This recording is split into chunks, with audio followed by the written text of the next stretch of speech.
On July 23, 2012, a coronal mass ejection left the Sun. It was one of the most powerful solar events in the modern era of space observation.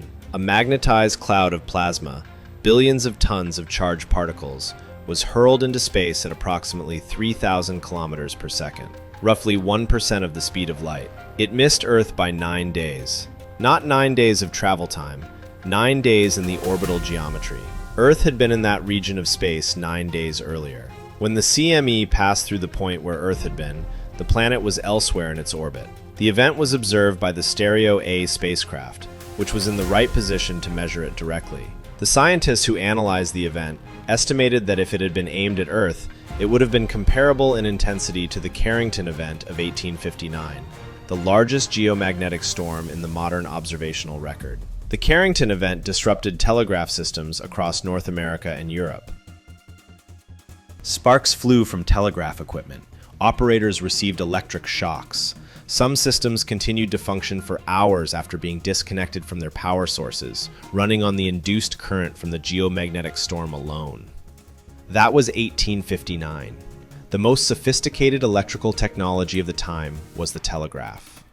Today, you depend on electricity for your refrigerator, your heating and cooling, your water supply, your hospital, your bank account, your phone, your internet connection, your fuel supply chain, and your food distribution system. All of it runs on power grids. All of it is vulnerable to the same physical mechanism that made telegraphs spark in 1859. And the Sun almost did it again in 2012, and almost no one noticed.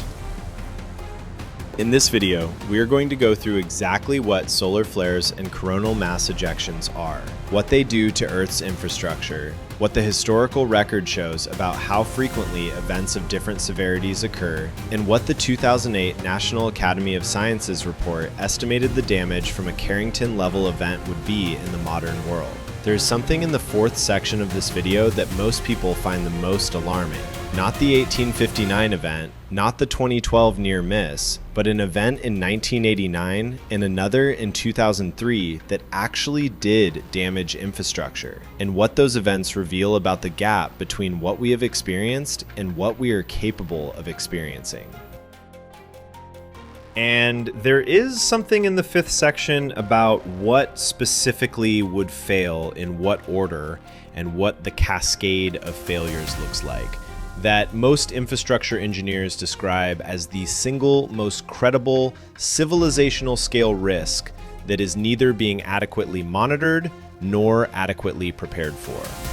Stay with me. Before we go further, on July 23, 2012, a Carrington-level coronal mass ejection missed Earth by 9 days of orbital geometry. 9 days earlier, and you would be watching this video without electricity, without internet, and possibly without running water. Drop a comment if you knew about the 2012 near miss before watching this. Most people who follow space news did not. To understand why the Sun poses a threat to modern infrastructure, you first need to understand the physical mechanism, what solar flares and coronal mass ejections actually are, and why they are different threats. The Sun is not a static object. Its surface, the photosphere, is a turbulent plasma at approximately 5,500 degrees Celsius, continuously convecting as hotter material rises from the interior and cooler material sinks. This convective motion carries electrical currents, and electrical currents generate magnetic fields. The Sun's magnetic field is not uniform. It is complex, tangled, and constantly changing as the convective motions below the surface twist and stress the field lines. In some regions, called active regions, the magnetic field is particularly strong and particularly complex. Sunspots, the dark patches visible on the solar surface, are the visible signatures of these strong magnetic field regions. They appear dark because the strong magnetic field suppresses convection, reducing the local temperature. Active regions are where solar flares and coronal mass ejections originate. A solar flare is an explosive release of energy in the solar atmosphere, the corona and chromosphere above the photosphere. It is triggered when stressed magnetic field lines in an active region undergo magnetic reconnection, a process in which oppositely directed field lines break and reconnect in a new configuration, releasing the magnetic energy stored in the stressed field as heat, radiation, and accelerated particles. The energy released in a major solar flare is equivalent to approximately 10 to the 25 joules, roughly equivalent to 1 billion hydrogen bombs. This energy is released in minutes to hours, primarily as electromagnetic radiation, X-rays, extreme ultraviolet radiation, and radio waves. This radiation travels at the speed of light. It reaches Earth in approximately 8 minutes. 8 minutes from the moment the flare erupts on the Sun, the radiation arrives at Earth. There is no warning time beyond that.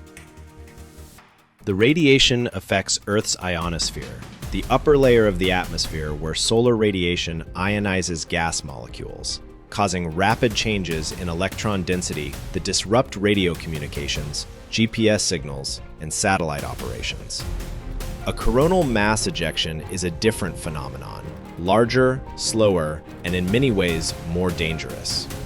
A CME is an eruption of a large cloud of magnetized plasma from the Sun's corona, the outer atmosphere. It is often associated with solar flares, but can occur independently. The cloud contains billions of tons of charged particles, primarily protons and electrons, embedded in a magnetic field that was part of the Sun's corona. CMEs travel more slowly than the electromagnetic radiation from flares, typically between 250 and 3,000 kilometers per second, compared to the speed of light. A fast CME takes approximately 15 to 18 hours to reach Earth. A slow one takes 2 to 3 days. This travel time provides a warning window. If the CME is detected at the Sun, there is time to prepare. When a CME arrives at Earth, it interacts with Earth's magnetic field, the magnetosphere. If the CME's magnetic field is oriented opposite to Earth's field, if the southward component of the CME's field is strong, it can reconnect with Earth's magnetic field, allowing the CME's plasma and energy to enter the magnetosphere. The result is a geomagnetic storm, a global disturbance of Earth's magnetic field that can last hours to days. Geomagnetic storms are measured on the DST index, the Disturbance Storm Time Index, which measures the depression of Earth's magnetic field at the equator. A mild storm reaches -50 nanoteslas. A moderate storm reaches -100 nanoteslas. A severe storm reaches -200 nanoteslas or more. The Carrington Event of 1859 is estimated to have reached approximately -1,700 nanoteslas. The most intense geomagnetic storm in the modern satellite era, the Halloween storms of October to November 2003, reached approximately -383 nanoteslas. The Carrington level is more than 4 times more intense than the most severe modern event, and the modern event caused significant damage. The DST index is maintained by the World Data Center for Geomagnetism in Kyoto, Japan, using data from 4 equatorial magnetometer stations. The Carrington Event DST estimate of approximately -1,700 nanoteslas is derived from historical magnetometer records at the Colaba Observatory in Bombay, now Mumbai, India, which recorded the event on September 1st to 2nd, 1859. The estimate has uncertainty. Some analyses suggest the true DST may have been somewhat less extreme, but all analyses agree it far exceeded any modern measured event. On the morning of September 1st, 1859, the British astronomer Richard Carrington was sketching a large sunspot group when he observed 2 intensely bright patches of white light appear over the sunspot region and fade within about 5 minutes.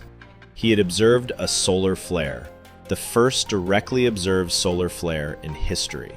Approximately 17 hours later, the associated coronal mass ejection arrived at Earth. The transit time was extraordinarily fast. Typical CMEs take 1 to 3 days. The 1859 event was moving at approximately 2,200 kilometers per second. The geomagnetic storm that followed was unlike anything in the recorded historical experience of the time. Auroras were visible as far south as Cuba, the Bahamas, Hawaii, and Queensland, Australia. In the Rocky Mountains, the auroras were bright enough that gold miners woke up and began preparing breakfast, believing it was dawn. The telegraph system, the most advanced communication technology of the era, was devastated. Telegraph operators across North America and Europe reported that their equipment was sparking and shocking them. Some telegraph lines, even after being disconnected from their batteries, continued to function for hours, running on the induced current from the geomagnetic disturbance. Other telegraph lines caught fire.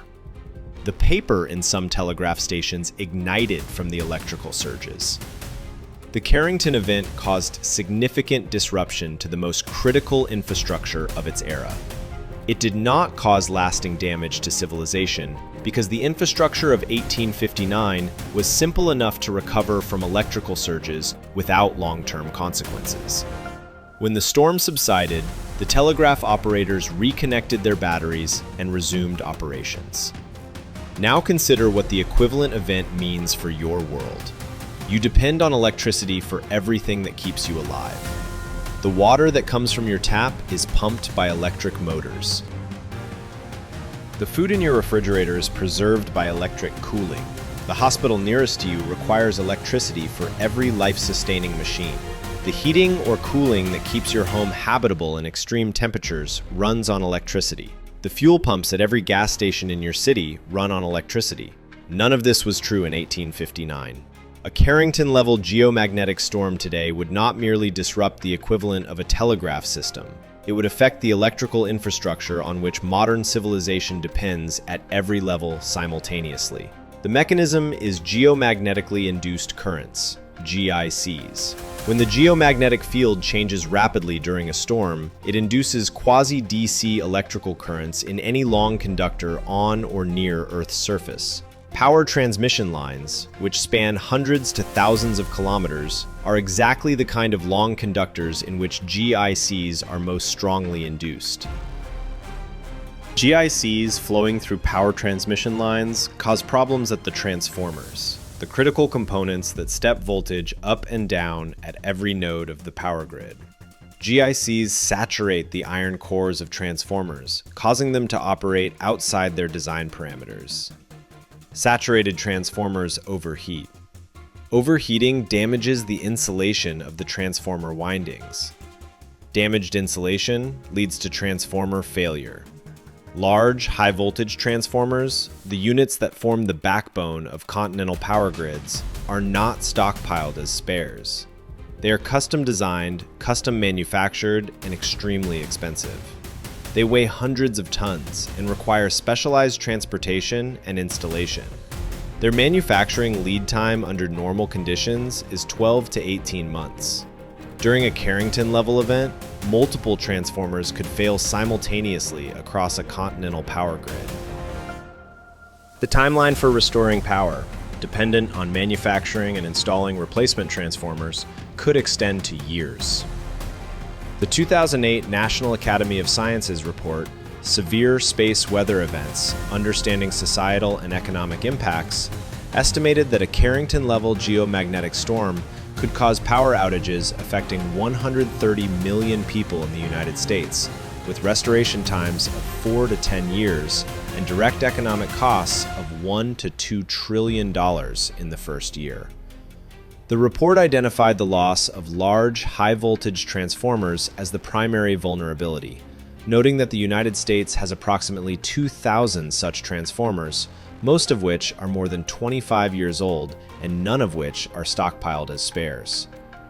The report was commissioned by NASA and produced by a panel of experts in space weather, power systems engineering, and national security.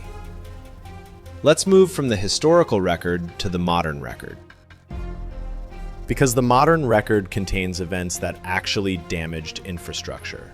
And those events reveal how far below the Carrington level a geomagnetic storm needs to be to cause significant harm. March 13, 1989.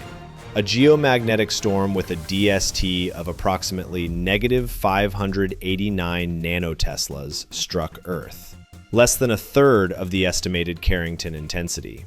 At 2:44 in the morning, the Hydro-Quebec power grid in Canada collapsed. The entire province of Quebec lost power. 6 million people were without electricity for 9 hours. The failure was caused by geomagnetically induced currents overloading protective relays in the transmission system, triggering a cascade of automatic shutdowns that took the entire grid offline. 9 hours, 6 million people. Caused by a storm approximately one-third the intensity of the Carrington event. The 1989 storm also damaged a transformer at a nuclear power plant in New Jersey. The transformer was destroyed and had to be replaced. It caused disruptions to satellite operations, disrupted shortwave radio communications globally, and affected navigation systems. At one-third of Carrington intensity. Now consider what the same storm would do to a power grid that has been expanded and interconnected over the 35 years since 1989. The North American grid today is larger, more interconnected, and in some ways more vulnerable than the 1989 grid. The interconnections that allow power to be shared across regions also allow cascade failures to propagate further. October and November 2003, the Halloween storms. A sequence of extreme solar events produced the most intense geomagnetic activity of the modern space age. The Halloween storms included two of the most powerful X-class solar flares ever recorded, the X-17 and X-28 class flares of October 28th and November 4th, respectively. The X-28 flare was so intense that it saturated the detectors on the GOES satellites, and its true intensity was only estimated from the recovery curve after saturation. The geomagnetic storm associated with the Halloween events reached a DST of approximately negative 383 nanoteslas, less severe than the 1989 Quebec storm, but the associated radiation effects on satellites were extraordinary. Approximately 47 satellites experienced operational anomalies. 2 satellites, Adeos 2, a Japanese Earth observation satellite, and Midori 2, were permanently lost. The Advanced X-ray Telescope Chandra was put into safe mode. The Hubble Space Telescope was also placed in safe mode. High-frequency radio communications used by aviation were disrupted for extended periods, forcing some transatlantic flights to reroute to lower latitudes where HF communications functioned. In Sweden, a geomagnetically induced current event caused a power outage affecting approximately 50,000 customers. In South Africa, which is at lower geomagnetic latitudes than the United States or Europe, but is located near the South Atlantic anomaly, a region of weakened magnetic field, 14 large power transformers were damaged during the Halloween storms. The damage was severe enough to affect grid reliability for months afterward. 14 transformers, from a storm well below Carrington intensity. South Africa has a smaller number of high-voltage transformers than North America and a longer manufacturing lead time for replacements. The 2003 transformer damage contributed to the power supply problems that led to load shedding, rolling blackouts, that South Africa experienced for years afterward. These are not hypothetical scenarios. They are documented events with documented consequences. And they occurred at storm intensities well below what the sun has been known to produce. The X-28 Halloween 2003 flare, the most powerful ever recorded as of current measurements, was detected by the GOES-12 satellite on November 4, 2003. The GOES X-ray sensors saturated at X-17.4, and the true intensity was estimated at X-28 or higher based on the decay profile. For comparison, the most intense flare measured without saturation in the modern era was the X-9.3 flare of September 6, 2017. Historical estimates suggest that the Carrington Event flare may have been X-40 or greater, though direct measurement was not possible. The 1989 Quebec blackout, 9 hours, 6 million people, one-third of Carrington intensity. The 2003 Halloween storms, 14 transformers damaged in South Africa, 2 satellites permanently lost, transatlantic aviation disrupted, well below Carrington intensity. A Carrington level event would be, at minimum, 4 times more intense than either of these. If you were an infrastructure planner, if you were responsible for keeping a major city's power grid running, what single change would you make first? Drop your answer below. Let's go back to July 23, 2012.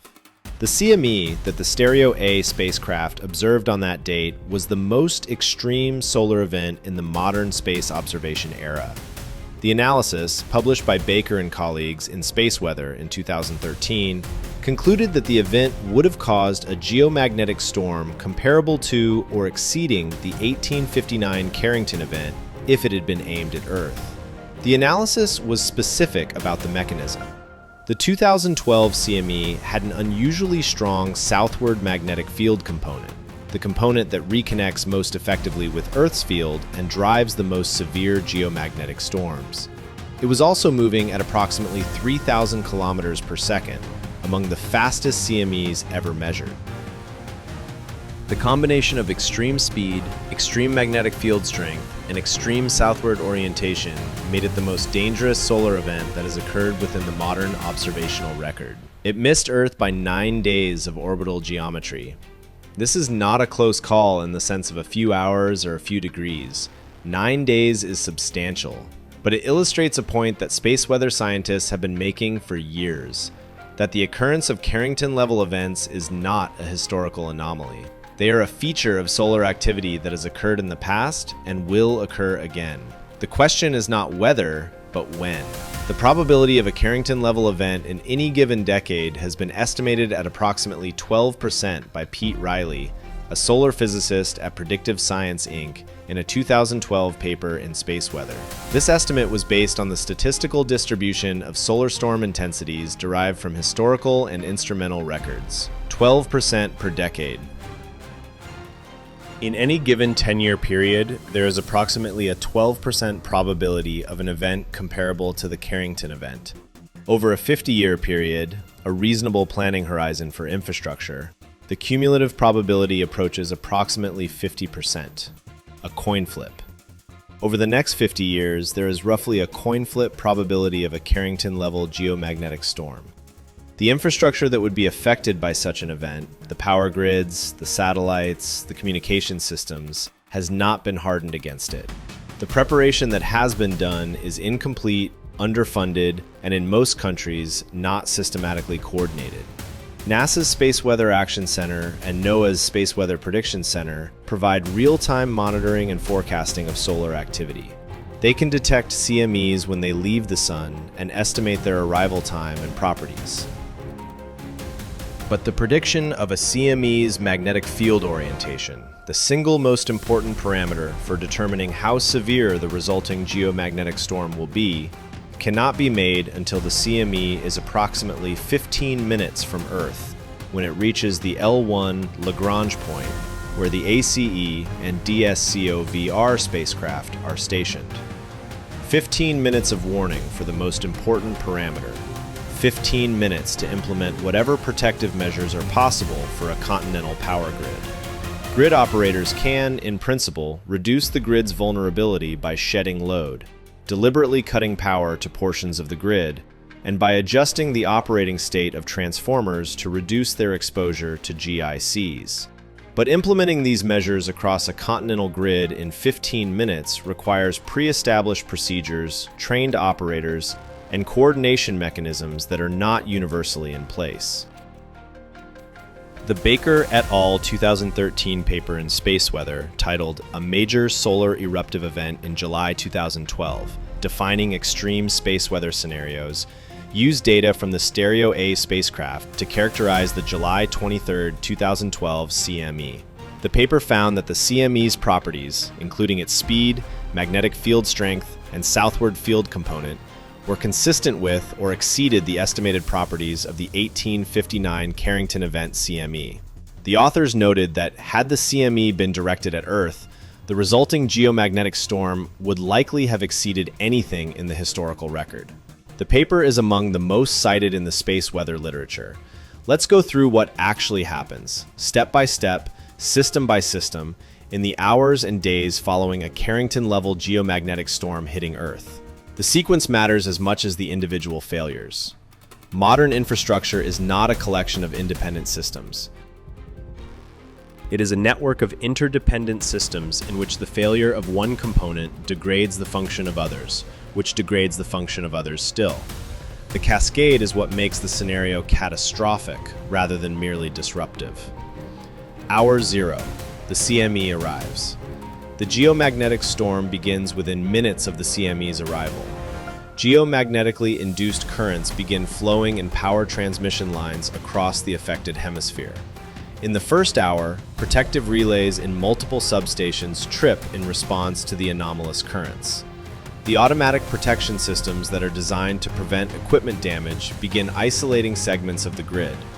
This is exactly what happened in Quebec in 1989. Within 90 seconds of the storm onset, the Hydro-Quebec grid collapsed.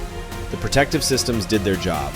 They protected the equipment, but in doing so, they took the grid offline. In a Carrington-level event, the same process occurs across a much larger area. Not one regional grid, but potentially multiple interconnected grids across a continent. The automatic protection systems trip across hundreds of substations simultaneously. The grid does not fail gradually. It collapses in segments, each collapse propagating to adjacent segments. Hours 1 to 24. The power is out. Without power, the cascade of secondary failures begins. Water treatment plants stop operating within hours as backup generators exhaust their fuel.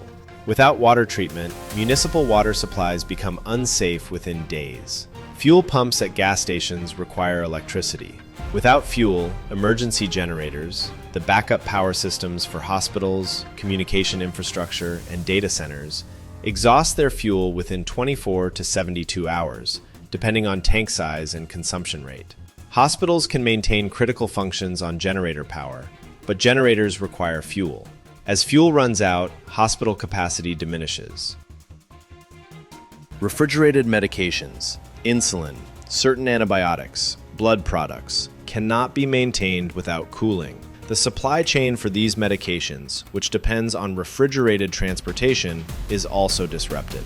Communications infrastructure, cell towers, internet exchange points, data centers, has backup power, but backup power has limited duration. As generators fail for lack of fuel, communications degrade progressively. In the early stages, communications capacity drops as cell towers go offline. As data centers lose power, internet services fail. Financial systems, payment processing, banking, electronic transfers depend on data centers that depend on power. Within 24 to 72 hours of a major power outage, the financial system begins to malfunction.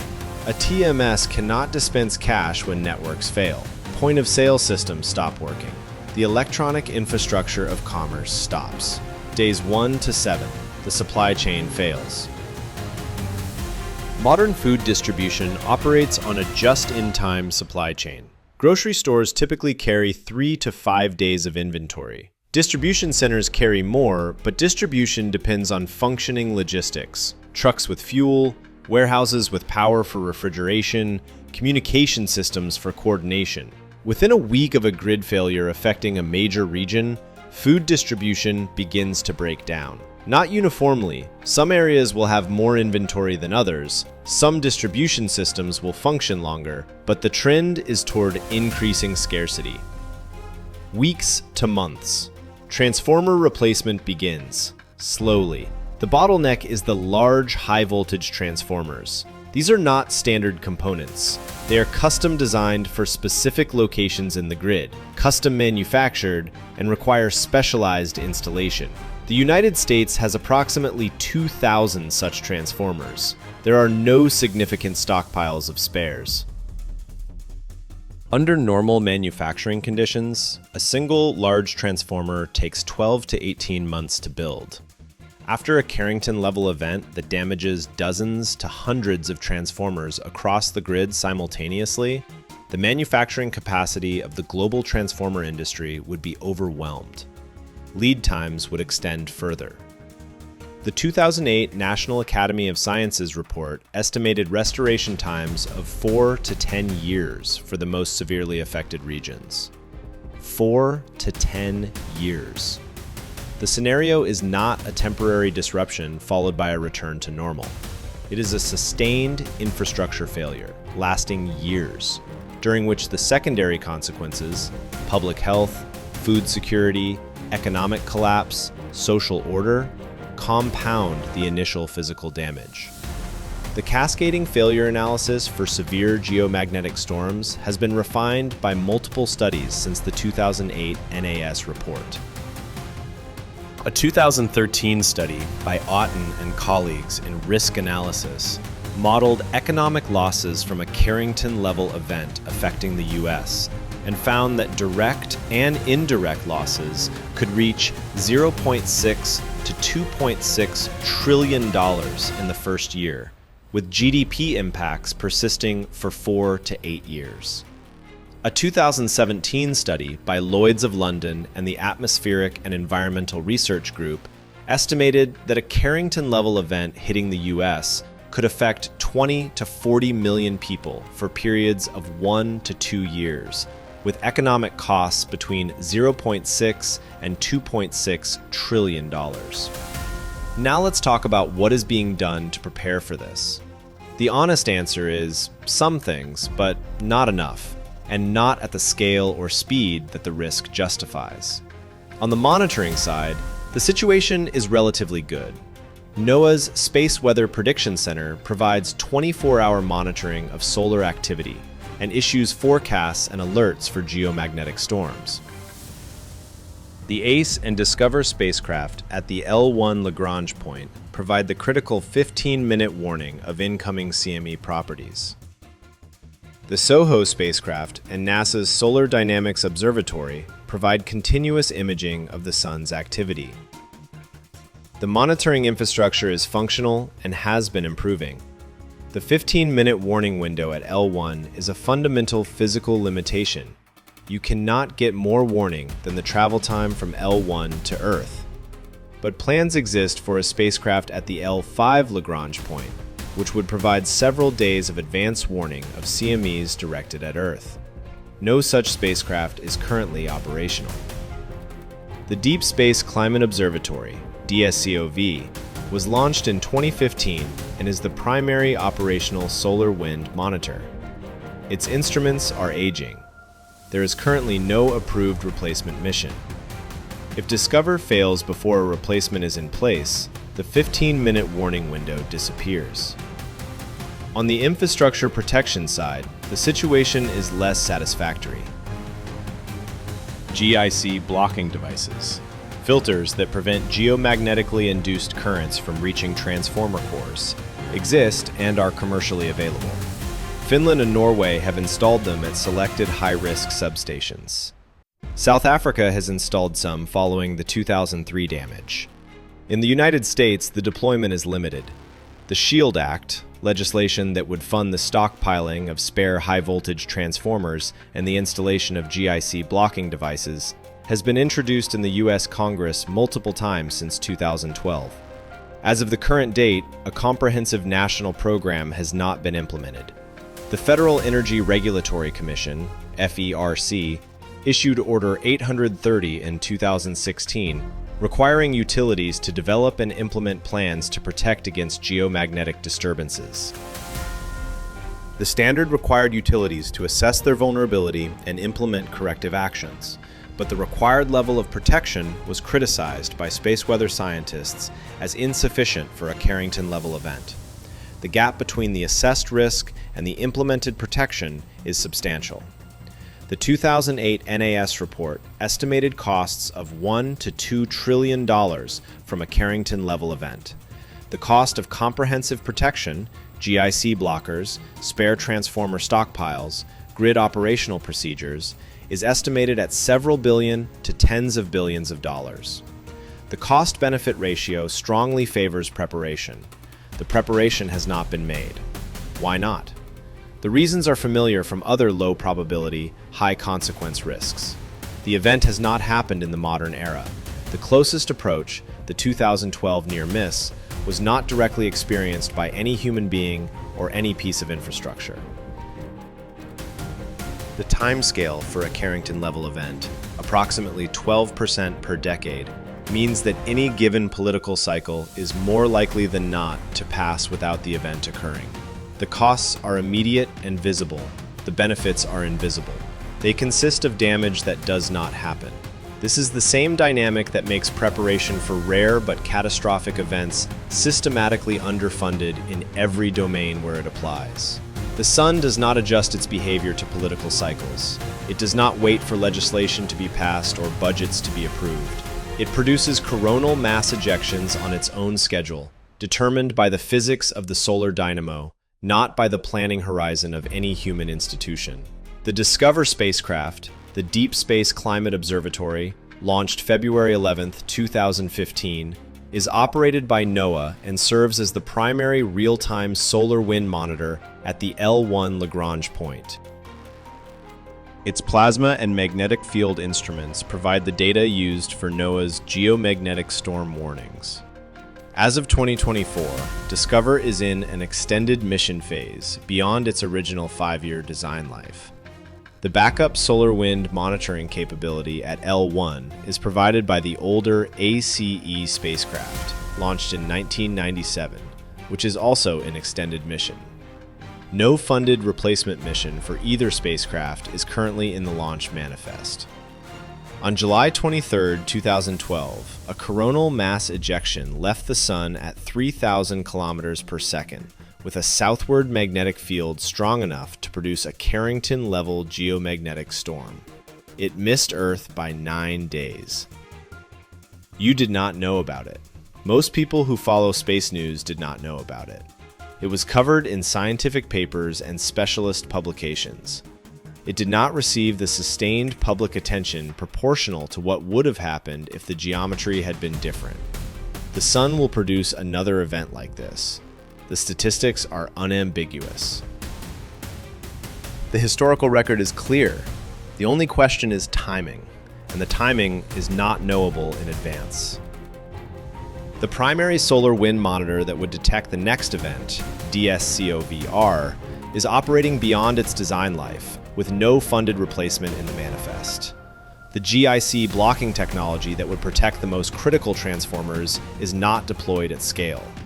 The spare transformer stockpile that would enable faster grid restoration does not exist. The legislation that would fund these preparations has been introduced and not passed. The risk is real. The timeline is uncertain. The preparation is inadequate. You use electricity for everything that keeps you alive. The infrastructure that produces that electricity has a known vulnerability to a known threat that has occurred within historical memory, that almost occurred in 2012, and that will occur again at some point in the future. The Sun is not a stable, benign presence in the background of your life.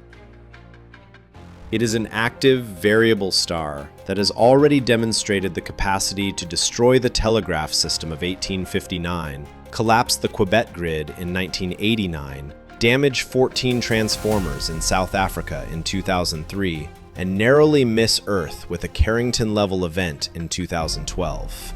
The next event is not a question of whether, it is a question of when, and whether the infrastructure it hits has been hardened against it. Currently, it has not. One question. If NOAA issued a geomagnetic storm warning tomorrow, X-class flare detected, major CME on its way, 18 hours to impact, DST forecast of -800 to -1,200 nanoteslas, what would you do in those 18 hours?